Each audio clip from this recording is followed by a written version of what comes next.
पश्चिम वर्धमान जिले के आसनसोल से खबर है। आसनसोल बाजार इलाके के बाकरअली लेन में जलजमाव की समस्या से निजात दिलाने के लिए ड्रेन के चौड़ीकरण और निर्माण कार्य का शुभारंभ कर दिया गया है। आसनसोल नगर निगम के चेयरमैन अमरनाथ चटर्जी ने नारियल फोड़कर इस कार्य का उद्घाटन किया। मौके पर मीडिया से बातचीत में उन्होंने कहा कि नगर निगम की प्राथमिकता है कि बारिश के मौसम में किसी भी वार्ड में जलजमाव की समस्या न हो।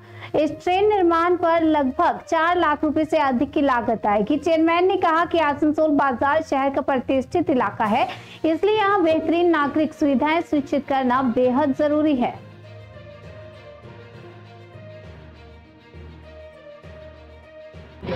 সেইটা আমরা যাতে না জমে তার জন্য আমরা প্রথম থেকেই চেষ্টা করেছি এবং আমাদের যারা বাজারে পার্টির কর্মীরা রয়েছে তারা প্রত্যেকেই প্রথম থেকে বলেছিল যে জল জমাটাকে বন্ধ করতে হবে।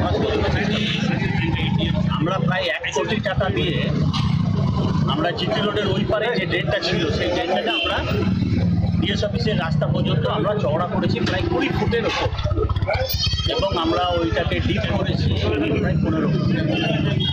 তো সেই দিকে আমাদের এখন আর জল জমেনি, এবছরও আমাদের জল জমেনি। আমাদের এই অঞ্চলগুলোতে খালি একটু জল জমছিল, সেই জন্য আজকে আমরা এখানে একটা ট্রেনের উদ্ঘাটন করলাম। তো 4,10,000 টাকার তার এস্টিমেট আছে। যদি সেই টাকাটাকে যদি আমাদের আরও যদি কিছু টাকা লাগে যদি কোনো জায়গায় চওড়া করতে হয়, কোনো জায়গায় স্ল্যাব দিতে হয় বা কোনো রকম যদি প্রয়োজন হয়, আমরা সেই টাকাটাকেও বর্ধিত করে পরবর্তীকালে ইনক্লুশন করে দেবো। আমাদের যেটা প্রধান উদ্দেশ্য যে বাজারে কোনো জায়গায় যেন জল না থাকে, কারণ এটি হচ্ছে আসানসোল শিল্পাঞ্চলের একটা গৌরবান্বিত এলাকা। এই এলাকায় যদি জল জমে তখন আমাদের আত্মসম্মানে লাগে বা যারা বাজারের বাসী আছে তাদের অনেক কষ্ট হয়, তাদের অনেক জিনিসপত্র নষ্ট হয়ে যায়।